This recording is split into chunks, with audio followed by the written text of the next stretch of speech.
Evening to everyone that's watching us from all over the universe, from Australia. Australia is always the first one. I guess to get the signal the fastest, I don't know. No, it's a Boker Tov from Australia, Shalom from Pennsylvania. What? Yeah, both from Australia. Well, yesterday or tomorrow? It's tomorrow. Australia's already tomorrow. Yeah, they're tomorrow. Pennsylvania's the same time as us. If anyone else wants to say hi, I would love to see who's watching and from where. And of course, on our own personal page, we got Art and we got Susie, Chana Fredel. Okay. So let's start. We are going to be talking about, first of all, tonight's class, as always, is the Ilay Nishmas and the memory of Yitzchak Tzvi ben Yosef. Hope everyone can still watch us despite the, it's a Memorial Day, busy with our barbecues and all that important stuff. Okay, the Nazir. You heard of a Nazir? You're shaking your head. Yes, you heard of it. Okay.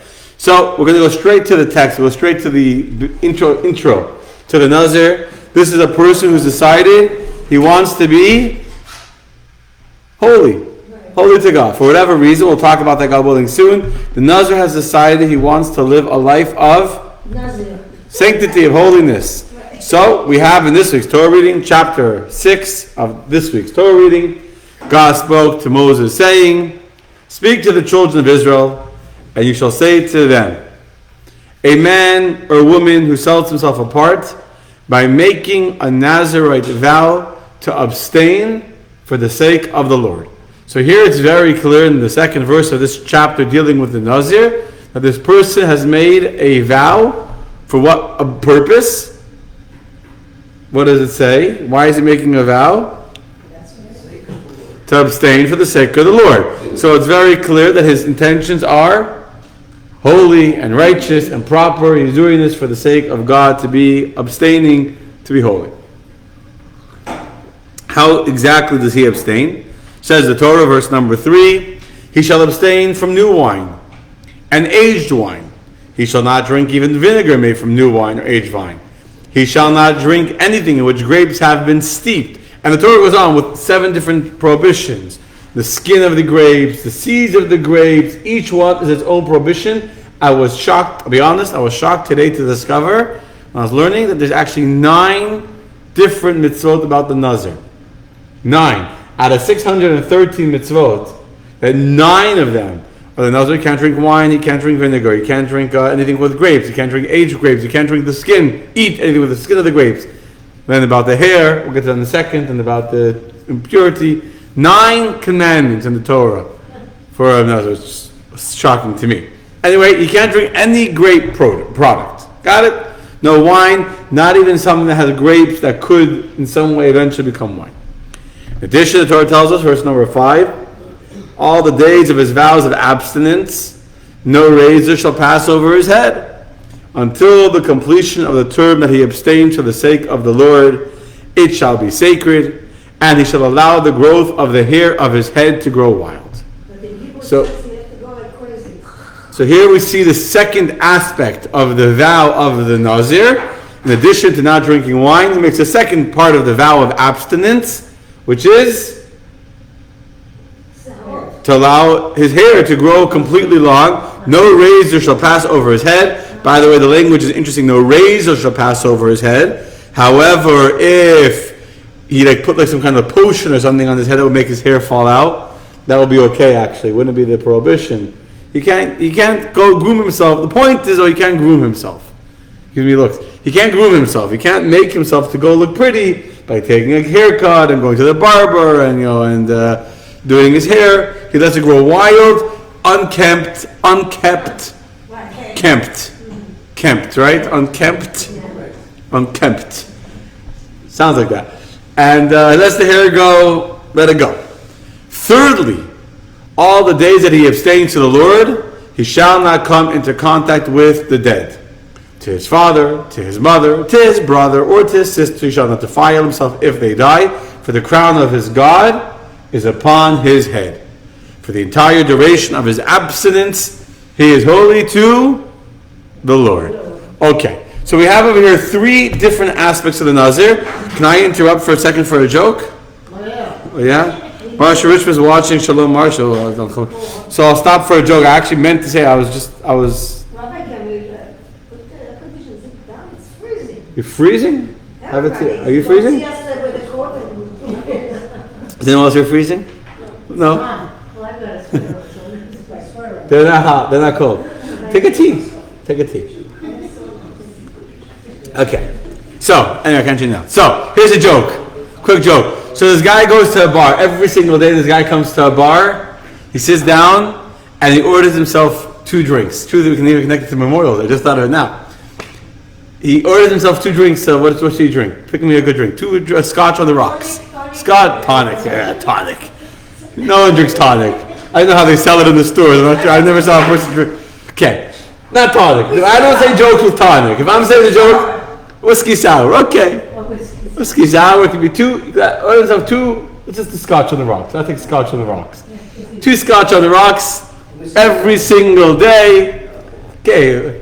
Anyway, one day, and so the bartender asks him, what's up with that? Every day you come and drink 2 drinks, and he ordered 2 drinks, puts them down in front of each other, and then he clicks the drinks, drinks one, drinks the other, every day without fail. So one day the bartender asks him, what's up with the 2 drinks? So he says, I have a drinking buddy. His name was Joe. We were best friends, we grew up together, and every day we'd have a drink together. Sadly, Joe passed away, and I decided to keep the tradition alive. So every day I come to have a drink with my buddy. I come in, I drink my glass, and then I drink Joe's glass every day. Okay? This goes on for years. This guy comes in, he orders his 2 glasses of scotch on the rocks, clicks them, drinks. One day he comes in, he only orders 1 glass of scotch. So the bartender sees him, didn't get a chance to ask him. The next day sees again, he's only ordering 1 glass of scotch. So he asks him what happened. You got into a fight with Joe? What happened? What's with only 1 glass of scotch? Tells the bartender, I'll tell you the truth. I decided to quit drinking. Slow response. I quit drinking. But I'm a good friend, so I'm still drinking for Joe. You know when the guy asks a really stupid question and they're asking for a friend? It's like a joke. I'm asking for a friend. Yeah, I'm drinking for my friend. Yeah, not for me. I don't drink anymore. I don't drink. I'm drinking for my friend. My friend drinks. Yeah, my friend drinks. So. Okay. So, I'm glad you guys liked it. Okay, good evening everyone that's watching. Good evening Jill, and good evening Shira, and good evening Art. Okay. So, we have this guy that decided he wants to be holy to Hashem. So how's he going to be holy to Hashem? How's he going to be holy to God? He's going to abstain from those things that give pleasure to a person, that make a person indulgent. First and foremost, the Torah tells us about the wine. It's actually connected to the chapter right before this, in this week's Torah reading, about the woman that had somewhat of an affair with a man called a Sota, and her husband was jealous of her, and she had been secluded with him in private, and because she had been drinking and partying with this man inappropriately, that caused a suspicion on the marriage, she had to go through a whole process called a Sota. It's not for right now. But when the person would see how this other woman had gone through this whole embarrassment and shame from being inappropriate in drinking, a person will be tempted to say, let me abstain from that kind of party life. Let me be more holy and proper. That's the wine. He separates from any, and we understand obviously how alcohol and how wine leads to a lot of dangerous behaviors and inappropriate relationships, etc. The second aspect of his holiness, of his being pure to God, is his hair. Now, we use the word abstain, but it's not. Yeah. So I just remembered of another joke about abstain. I'll tell you in a second. I'll finish this. I'll go to the second joke. So he says, I'm not going to. No, he says. God says he cannot He cannot touch his hair. Right? Can't touch his hair. Was that the second or the third? He cannot touch his hair. The point is not to groom himself. Not to allow himself to spend time in the mirror. When you get a haircut, you're checking yourself out, brushing your hair, fixing your hair, putting pins in your hair, whatever people do with their hairs. If they have hair anyway, I don't have that problem. But for those that have hair, you spend time, I just have a beard, thank God, that I have. You spend time on it, you're grooming yourself, and obviously that's not a person that wants to be holy to God. And thirdly, we have the prohibition of coming into contact with any dead people. Okay, a quick joke on the Ferendi about the abstinence, about real abstinence is to not be in the marriage, not to be intimate with your spouse. Although, interestingly enough, the Nazir was allowed to be intimate. So they say a joke about this priest who goes down to the basement of the Vatican to go look at some old texts. And he's reading in the old text, and all of a sudden he faints. They hear a thud, they go running down to revive him. What happened? He's clutching onto an old age document. They finally revive him, he looks at the document and he faints again. They revive him. So what happened to you? He said, I found in the original text, it says celebrate, not celibate. Okay. Anyway, so back to the story here. So this is the law of Nazir. These three things, he's doing this entire duration, he shall be holy to Hashem. How long is his duration for? However long he vows. Minimum a month, minimum 30 days, but he can just say, I want to be a Nazir for 30 days, I want to be a Nazir for 90 days, for a year, for 2 years, however long he wants. By the way, but it's not a by the way, it's important to know. If today a person would decide he wants to be a Nazir, even if he would make it with a time limit, say I want to be a Nazir for 1 year, guess what? Could you be a Nazir today? Anyone know? Why not? You could be. The problem is you can make a vow to God and say I'm making a vow not to drink wine, not to cut my hair, not to come into contact with dead people. What's the problem? That's one problem. Society think you're crazy. But today's society is very non-judgmental. Today you can do a lot of crazy things. Yeah. The problem is you cannot bring the offerings that a Nazir brings at the end of his Nazir period. I'm not getting into it now because I want to talk about the message for us from a Nazir. But the point is in temple times when the Nazir finished his, however long his vow of Nazirus was, he brought offerings to the temple. Today we don't have a temple. So today a person who becomes a Nazir would actually remain a Nazir for the rest of his life. And I actually know somebody today who is a Nazir. He's a Baal Teshuvah. He didn't know this. When he made the vow, he didn't know this. Didn't realize he was making a vow that was for life. But he made a vow to be a Nazir, and then he found out after doing it for a long time, he's like, how do I end this thing? And he has very, very long hair. He puts it up in his hat and whatever, but he's a Nazir. Can you break it? Well, he can't. For the rest of his life, if you were listening, you would know that since today we don't have a temple, and therefore we can't bring the offerings that were brought at the end of the Nazir period, there's no way to end your Nazir time. So you remain in that status forever and ever. And I know someone today who's a Nazir. And I don't say he regrets it. I don't think he regrets it. He's accepted it, but he definitely, in hindsight, wishes he would have understood what he was getting into before he got into it. It's not such a bad thing, so he doesn't drink. You can't kind of see You can't go to see it. Problem is his hair. His hair is a real issue. And then Yeah, no grape products. Now he can't drink. He can't drink any grape product. Right. No grapeseed oil. You know what I'm saying? There's a lot of products you can't eat. Being keeping kosher is hard enough. Imagine not having any grape product whatsoever. Not even the skin of a grape, a raisin, anything. Not only that, though, his hair is very long and he can't do anything with it. So Yeah. what about on Shabbos? You can't say the prayer for the wine? That's a very good question. He can't. He makes kiddush on hamotzi. Could make it on beer or something. Interestingly enough, even though the Nazir can't drink wine, he could have scotch on the rocks. He could have a scotch on the rocks and a whiskey sour. He could even have tonic. In case you want to be really holy to God, I guess. I don't know. But you can't have any grape products. Okay. Secondly, so that's one thing. Secondly, we obviously know that there's some very holy Nazirites or Nazirs throughout history. The most famous one will be Samson, Shimshon Hagibor, Samson the Mighty, who from when he was born, the angel told his parents before he was born that you'll have a child. His father was Noach. And first his mother saw the angel and she called her husband, and then they saw the angel together. And the angel told him, you're going to have a child, you should be a Nazir, and you shouldn't have wine. And that was the secret of his strength. Indeed, when Delilah cut off his hair, that's when the Philistines, the Plishtim, were able to finally capture him, and then he pushed out the pillars. It's a very interesting story. I was tempted to do him as tonight's character, but I think 1 year we'll go through characters of Tanakh. It's not going to be this year. We'll go through the story of Shimshon. It's a very interesting story in his marriage with Delilah. It requires a lot of homework to understand that story. Anyway, but let's stay focused. Another famous Nazir is Shmuel Hanavi. Samuel the prophet was also a Nazir. There's a theory that the Ragat Shavar Goyen, a rabbi who lived recently, was a Nazir. He had very, very long hair. But here's what I want to understand tonight. Me in the Bible, right? Is it a good thing or a bad thing to be a Nazir? Is it something, obviously none of us, at least not by my recommendation, are going to actually become a Nazir and make the vow to be a Nazir. It's a very difficult vow, and you're asking for trouble.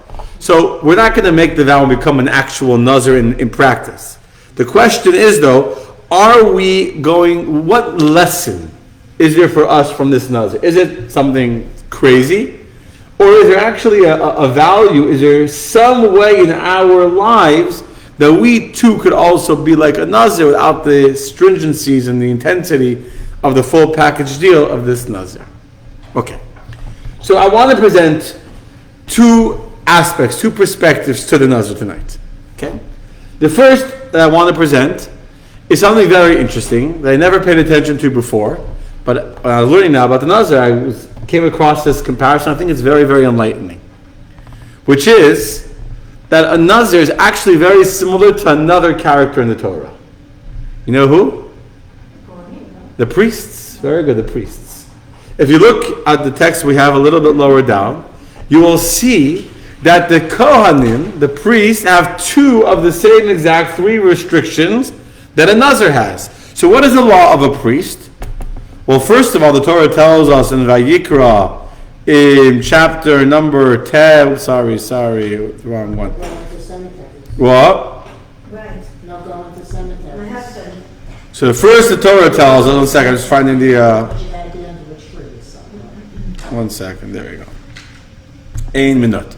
Here we go. So I'm sharing it right now. So the Torah tells us over here in Vayikra chapter 10, this is a statement told to Moshe, to Aaron and to his sons, Yain v'shecher al teish, do not drink wine. That will lead to intoxication. Neither you, nor your sons with you, when you go into the tent of meeting, so that you shall not die. This is an eternal statute for your generations. The Torah is clearly telling Aaron and his sons not to drink wine. If they enter into the temple in a state of drunkenness from the wine, they will die for all future generations. That's why even till today, the Birchas Kohanim, the priestly blessing, is only done in the morning, not in the afternoon, because in the morning the Kohanim didn't drink yet. So yeah, on Simchas Torah, when we have a Kiddush before Musaf, we actually do the priestly blessing in Shachris and not in Musaf. Also, the wine was off. No, Shachris is before the Kiddush. On Simchas Torah, normally on the regular holiday, like now Shavuos, we do the priestly blessing, the Birchas Kohanim, in the second morning prayer. There's a Shacharis before the Torah reading, and then there's the Musaf after the Torah reading, after the Haftorah, and we do the Birchas Kohanim in the Musaf, right before the Kiddush. Simchas Torah, we make Kiddush before the Torah reading, because we want to be a little bit excited and happy before we read the last Aliyah, we read the first Aliyah, the end of the book of Dvarim, the beginning of Bereshis. So before that Torah reading, we already make Kiddush. Which means by the time Musaf comes around, that's when we flip the Chazan, right? We tie him up, we flip him around, Chazak, Chazak. So by that time, the Kohen will already have drunk, so we do the Birchas Kohanim before the Torah reading. Okay, that's number one. Number two, Torah tells us, chapter 21, and the Lord said to Moses, speak to the Kohanim, the sons of Aaron, and say to them, let none of you defile himself for a dead person among his people. So we see over here clearly, two of the three prohibitions of a Nazir are the exact same. Not to drink wine, or any intoxicating, it's not the exact one's intoxicating, and priests were allowed to eat raisins, but okay, the idea is the same. Not to drink wine, not to come into contact with a dead person, and here the Nazir is even holier than a regular priest. He's like the Kohen Gadol, the high priest. The high priest also cannot come into contact with his dead, even with his dead father or mother or brother or sister, etc. And then we have the third one. What's the third prohibition? Cutting the hair. Now a Kohen was not allowed to allow his hair grow long. A Kohen had to be groomed. They had to be. In fact, the Kohen Gadol was not allowed to let his hair grow long. It was a sin to let his hair grow long when Nadav and Avihu passed away. They're clearly told, don't let your hair grow long. The Kohen Gadol used to get a haircut. I don't know if it was once a month or once every day. I think the king got a haircut every day. I don't remember how often the high priest got, but he got often. He was not allowed to let his hair grow long. What about the beard? The beard, no. Beard, of course he had a beard. Beard you leave A beard, yeah, but he kept it clean, I guess. He had to be. The Kohen and the king also had to look presentable and respectable to the people. That was part of for the king as well. The king had a haircut every single day. Part of being the king is you have to look the part of the king. King can't be, unkempt. Look, actually, Why would God want the Nazir to look wild and crazy? Shouldn't he be groomed also? And So the question that I was asking is why would God want the Nazir to look like a homeless, crazy man, right? He's representing the holy. Okay, good question. We'll get there, God willing. We'll get there. Okay. No, I'm saying we're going to go in that direction. But so now I'm showing you the holiness over here. So the Kohen that represents God, just like they couldn't be blemished, they couldn't be physically disfigured. They also had to be groomed. They had to have a haircut. So where do we see the comparison of the Nazir and the Kohen? So pay attention to verse number 12.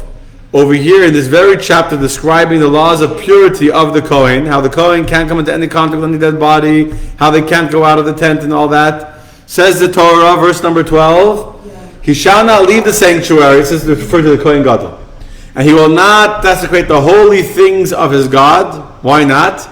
Says the Hebrew, and I underlined this in the Hebrew, you see the underline?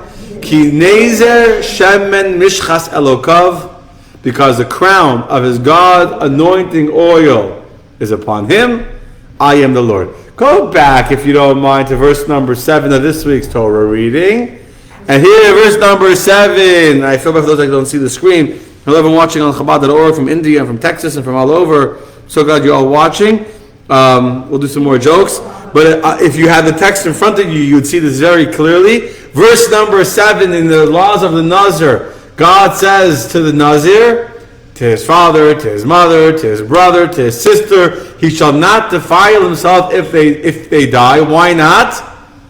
Ki nezer elokav al rosho. Because the crown, a nezer means a crown. A nezer means a crown. For the crown of God is upon his head. That's why he's called a Nazir. He's called a Nazir because the Nazir elokav, because the crown of God is upon his head. So we see the exact same words used in verse number 7 regarding the Nazir, that he cannot get a haircut because the crown of God is upon his head. And when it tells us about the Kohen, the priest, the Kohen Gadol, not leaving the temple in a time of mourning and not allowing his hair to grow long in a state of mourning, one of the reasons why people grew their hair long was in a state of mourning. He was not allowed to grow his hair long in a state of mourning. Why not? Same words. Because the crown of his God is upon him. Just adds in the word anointing oil. And that's just because, but that's for a very simple reason. The reason why a Kohen Gadol is holy is because he was anointed with the oil.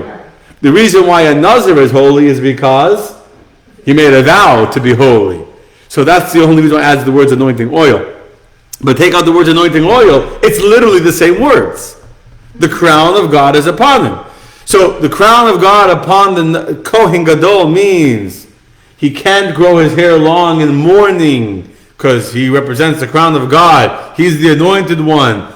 Crown of God's upon his head. And those are the exact same words used to describe why the Nazir is growing his hair long. The crown of God is upon his head. So we see here something very important. That the Nazir is described and called by the word Nazir because the crown of God is upon his head.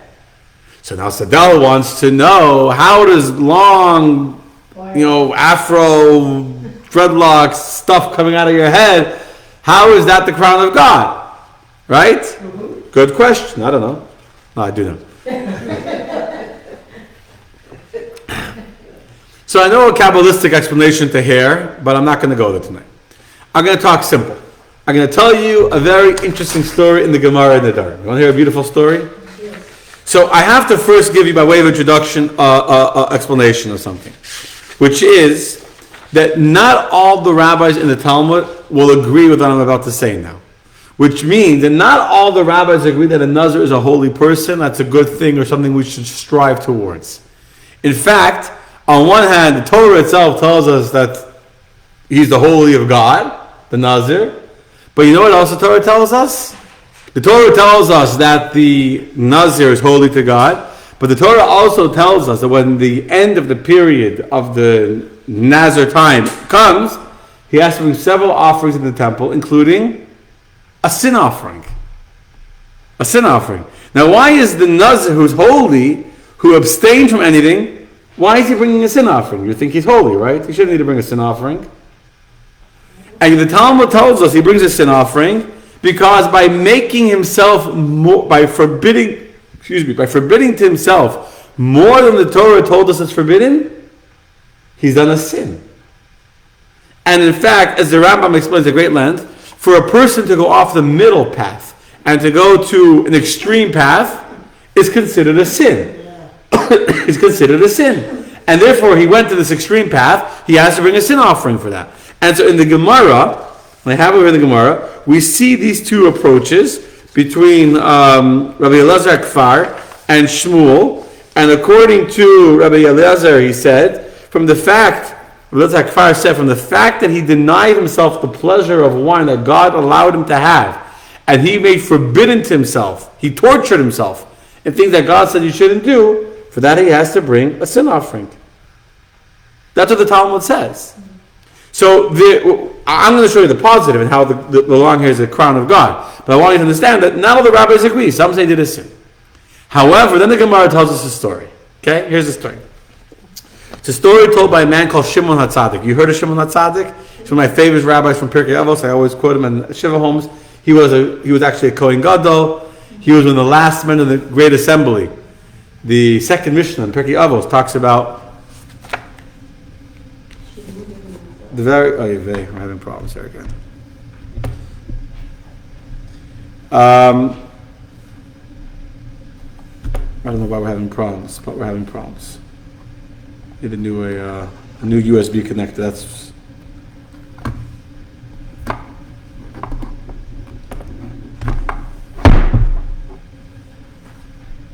One second.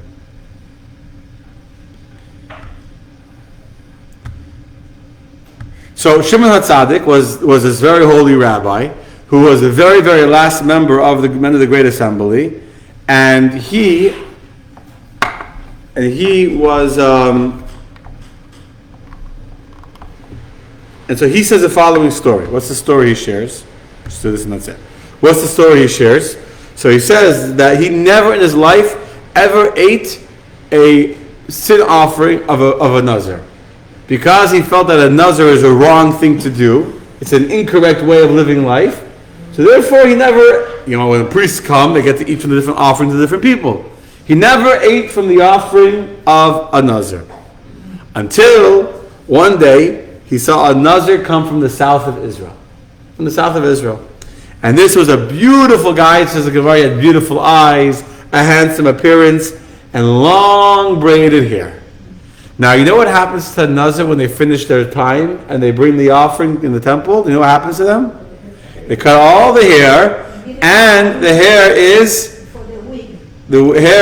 burnt underneath the pot in which they're cooking the meat of the peace offering that he will eat from. The hair of the Nazir is part of the fire that's used to cook the food. That smells pretty bad. Hair smells bad? Yeah, it smells terrible. Well, I guess the smell of burning meat overpowered it. I appreciate everyone that's enjoying the class. But it burns fast. But it burns fast. I mean, there's also obviously firewood there, but he threw it into the fire. It wasn't how much fire is your hair going to make? Let's even get a lot of hair. You're a Nazir for a long time, okay? 10 years worth of hair. How long will that last for? Not very long. Not very long. So there's a fire burning, and they will put it into the fire, and they got burnt in the fire that was burning, or cooking rather, the meat of the peace offering that would then be eaten by the Nazir. So he sees this guy with this long, beautiful braided hair who's coming out to shave off his hair. Wow. So Shimon HaTzadik asks him, tell me, why did you decide to make such a vow, become a Nazir, and destroy your beautiful hair? So he says that I work for my father as a shepherd in the city. I work as a shepherd in the city. And one day I went to the well, to go draw water for my sheep. I looked into the well, and I saw my reflection. I'm such a good-looking guy. I saw my reflection in the water, that my evil inclination all of a sudden came like roaring out of me, and it made me have this tremendous urge to engage in immoral behavior. So look at how good I am. I can do anything I want. And I got such a strong urge to behave improperly, and I would destroy my world. So I said to myself, foolish one, wicked one, why are you so arrogant with a body that does not belong to you, with something that does not belong to you, in a world that does not belong to you? The world is not yours, the world is God's, the body is God's, and one day the body will be put to rest and become worms and earth, etc. And so I said, I swear, I'm going to shave off all of my hair for the sake of heaven. Understand? He saw the moment of temptation because of his beauty, and he realized this is not okay. This kind of temptation is too dangerous for me. And therefore made a vow to be Nazir, to shave off his hair, to protect himself from having that kind of temptation that would come from having beautiful hair. Okay? So this is the approach of the person who decides to become a Nazir, because he's protecting himself.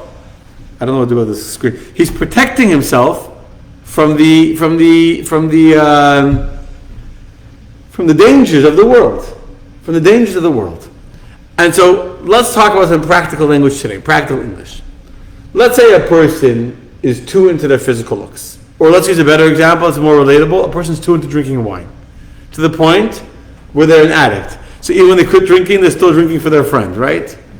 How do you break free from addiction? The only way to break out of an addiction is not only to stop drinking cold turkey. You can't even go where people are drinking. You can't even be around drinking. You'll sit at the table where they're drinking, and the desire to drink comes back so strong, it's almost impossible to hold it back. Now, eventually, over time, you can work on building up the inner resilience. I know addicts in our community, they're able to sit in the shul by a kiddush, and they can sit and see other people drinking, and they're okay with it. But this is 20, 30 years later. And they've worked on themselves for many, many years. I also know other people that can't be in the room where people are drinking without getting these, palpitations and urges, and they're extremely careful where they go and how long they go for, and they only will go if someone else will be there with them that knows about it. They're very, very careful, because for this person at this point in their life, they can't be in the same room as other people that are drinking without pressure. But just seeing other people drinking will have such a strong urge and a pull that unless he knows that someone else is in the same room as this person, just a few days ago, I know you're going to be there. Okay, in that case I'll go, because I know that you're going to watch me. I just happened to me a few days ago. I'll go because I know you're going to be there. Someone told me, so in that case I can go. You'll be able to watch me, and knowing that you're there, that will be my counterbalance. I won't start drinking, at the bar. The bottle will be in the room. So that's the story of when you have a hole, you got to go to the opposite extreme. Even the Rambam himself wrote that a person should always take the middle path, right?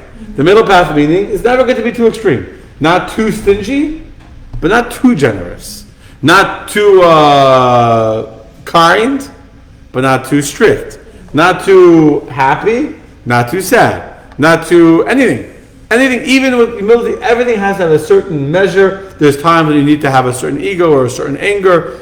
Everything has to have a balance, never going to be to the extreme. Except, says the Rambam, when you're trying to fix a negative trait that has gone too far in one way. When you want to fix something that's gone, let's say a person become far too stingy. What's the way to fix it?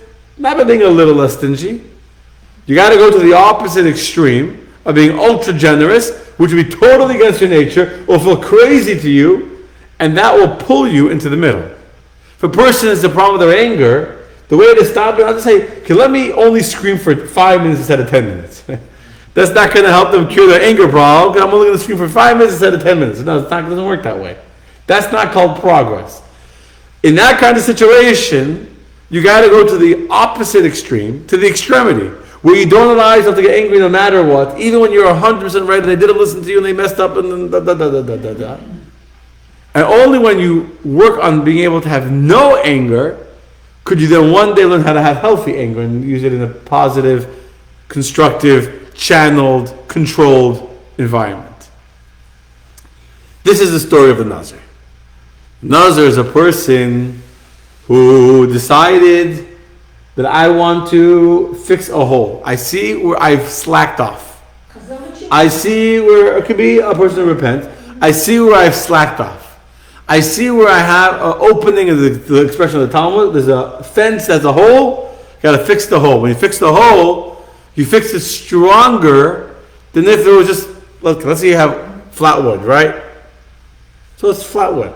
Now you have a hole, you have to put wood all around it and screw it all in and put more support to hold up this new piece that you're putting there. So you end up building a stronger fence in this one spot that you fixed, stronger than 4 feet over. Correct? To break through what you fixed, it'll be harder to break a hole 4 feet away. When you fix the hole, you got to go all the way to the extreme. And this is a story for us of a Nazir. What's the story of a Nazir? He saw that he was going too far into a path of indulgence. He saw he was going too far into the path of indulgence, whether it was with his looks, whether it was with his drinking, whether it was with being in impure places that led him to impurity. And therefore, as a result of that, he said to God, I need to have the crown of God upon my head. What's the crown of God upon my head?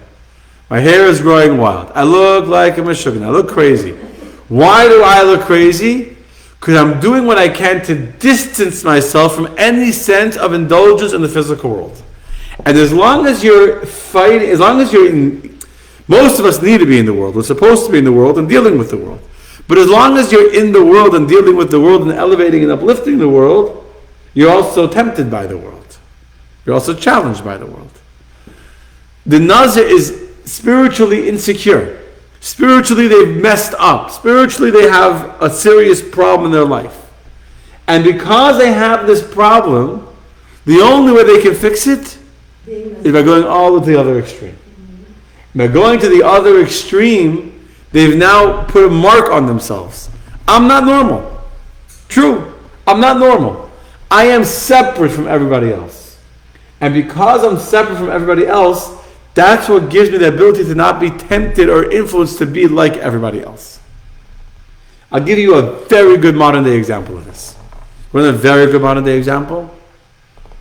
Although this is my own example. I didn't really see this anywhere. But I was thinking about this. The way Hasidim dress. The way religious Jews dress. When you wear the clothing of the custom or wherever your custom is, the Polish custom, the Russian custom, the person walks around clearly identifiable as a Jew. Clearly. The temptation to go to certain places or to engage in certain behaviors is much less.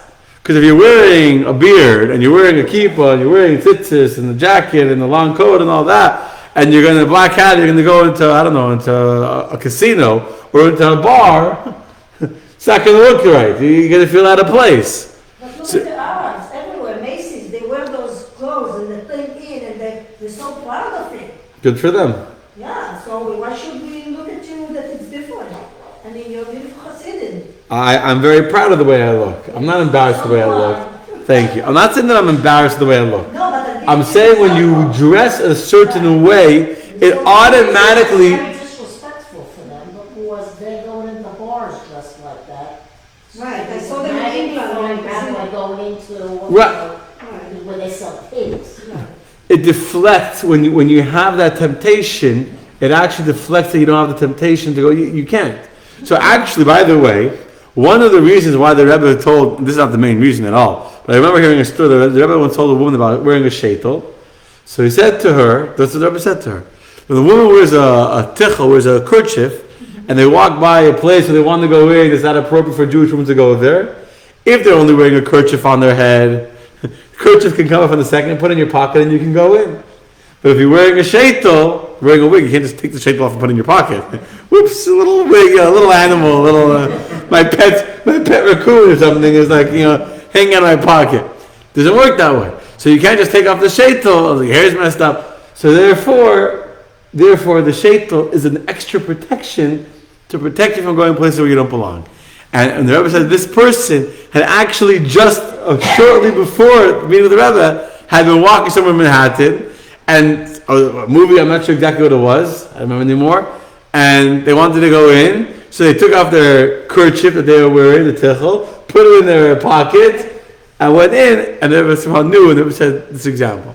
It's not the main reason why we wear a sheitel, but this is the idea. There's a beautiful story of this old Jew from the old country, from Europe, who, when he came, he was wearing a big yarmulke. You know those, like the old Russian yarmulkes, like all the way around his entire head, a massive yarmulke. And his kids would always do it to like modernize a little bit, put on a smaller kippah. You have to wear something that literally covers your entire head, like a Russian casquette. Wear something a little smaller. And he refused. And he was like very proud. He never in his whole life, even his yarmulke got old and torn and dirty, he would sew it, he would wash it. He refused to ever change his kippah. And for years, he was wearing the same exact kippah he wore from when he came off the boat on Ellis Island that covered his whole head. And already he was already an old man. He was near his end, by his deathbed. He told his children, you know why I kept this kippah? I was coming on the boat and I saw my friends from the other country that were throwing things overboard. They say, there's a joke, I don't know if it's a joke, it's a sad, that on the bed of the Atlantic Ocean, there's 1 million pairs of tefillin. All the Jews were coming from the old country. It's an exaggeration, but the idea is there. As they were coming into the ports of Ellis Island, they were throwing all the religious artifacts from the old country, their yarmulke, their tzitzis, their tefillin, throwing it overboard. We don't need it in the new golden Medina, the new golden country of America. So they were throwing things overboard. And I saw my friends already, they're talking, already they're planning. We're going to a new country, a new world, we're going to assimilate, we're going to integrate. And they were also planning keeping Shabbos. But I could see where they were going. Once you start, I always say, once you're on the slide, it's very hard to stop. Once you start making concessions, this is true in many areas of Judaism, it's true in life, but in Judaism especially. Once you start making concessions, you say, okay, we'll take away the mechitza, we'll take away this restriction, then you go down and down and down, and there's no ending where you end up. So I said at that moment, I make a vow to myself, I'm never changing my kippah. Why? Because then the fight will be over my kippah. But my tefillin, my tzitzis, my Shabbos, my kosher, these things no one will touch because I'll still be fighting with my own Yetzer Hara. Get a smaller kippah, a little more modern, a little cleaner, a little more like nicer color. And so I kept the fight for all my years in America over my kippah, so I should never have to fight with my evil inclination about my tefillin, my tzitzis, etc. So here's what I'm thinking is a lesson for us from a Nazir. It's true that there are some rabbis that say that a Nazir put upon themselves more prohibitions than God said to do. It's true. The Rambam says it's not a good thing. In the Gemara, there's an opinion from Rabbi Elazar Kfar that the Nazir brings a sin offering for having sinned against God by being more religious than God, so to say. Like you mentioned about Tshuva, right? The converts. Converts are more religious than the rabbi. They add more and more upon themselves. It's not a good thing. But yet, at the same time, it is a good thing. The Ramban, by the way, Nachmanides, has a very different approach. Why does he say, why does this, a person bring a sin offering? The Nazir bring a sin offering? What they did was holy. When they were a Nazir, they were holy. They didn't sin by being a Nazir. By ending their Nazir and going back to being quote-unquote normal, that's what they needed being a sin offering. By becoming normal, by trying to be like everybody else, that's what they need to bring a sin offering. There are times in our life when we need to be a little bit crazy. There are times we need to be a little bit like a unkept Nazir with our hair blowing out all over the place, where we look not normal, so we've clearly identified where we are and where we don't want to be, where we don't want to go. That's our job. It's very easy to get tempted I'm normal, I'm like everyone else. And then we do things like everybody else, and we end up like everybody else. Lost. We get up like everyone else. We're lost, exactly. Exactly, lost. Sometimes we need to make fences for ourselves that are beyond what Torah says. Not what Torah says for sure. An example would be into yichud, as I thought this before.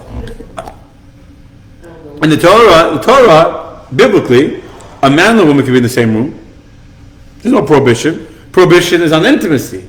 A married man and a married woman, adultery, but there's only they get into bed together. But if they're sitting in the room and just talking, there's no biblical prohibition.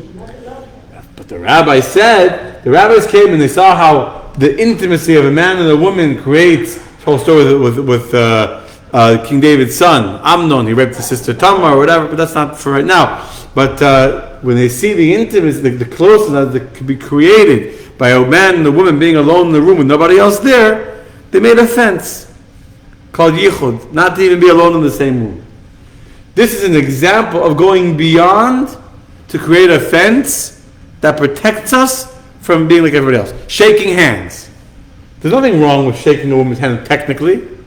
There's no closeness over there technically. And yet the rabbi said, we don't touch the opposite gender. We don't touch. Even though the prohibition will be in the ways of intimacy. Hugging, kissing, that kind of touch is forbidden. To shake a woman's hand, but the rabbis made it the same thing. We have to be extreme, even though everyone else shakes each other's hands. By not shaking a woman's hand, I remind myself what my boundary is, where my area is. That creates a certain boundary. Queen Elizabeth and What? the rabbi that went to England to visit her, and he didn't want to shake her hand. So he was explaining that the Hasidim do not. Right, not Hasidim, it's religious Jews. It's not about Hasidim per se. Yeah. Anyway, this is so here's a lesson for us. Here's a lesson for us. We all have our identity of who we are, where we're holding in our spiritual lives. Everyone on their own level. Everyone on their own level. We're not all on the same level of intimacy, whatever. Everyone on their level. And yet there come moments when we recognize that in this area, I'm failing. I'm failing. And I know that really I don't want to be in this hole that I'm in. Like this young shepherd that opened up the water. He looked down to the well, he saw the reflection, and he realized, I'm putting myself into a moment of temptation I don't want to be in. And therefore, because of that temptation, because of that hole, sometimes we need to say, I want to be like a Nazir. I want to wear the crown of God upon my head. How do I wear the crown of God upon my head? By distinguishing myself from all the other people around me. And by distinguishing myself, by separating myself, by making myself somewhat unique. Yes, I look different than everybody else, but to God calls that the crown of God upon his head. You understand? I need to find the good stuff. I was thinking before. There are stories like this of people that realized that they had crossed the line they didn't want to cross. And once they realized that they crossed that line, they realized I went too far. They went all the way to the opposite extreme. And that was how they were able to fix where they had gone wrong. And I think that for us, if we want to find the meaning in the Bible, some kind of relevance for us from the story of the Nazir, I think that's for all of them, for me on my level, and for each person on their level, to find their weakness, their hole, their breach, to put up ironclad fences, to go all the way to abstain from that. Okay, good night, my friends. Thank you.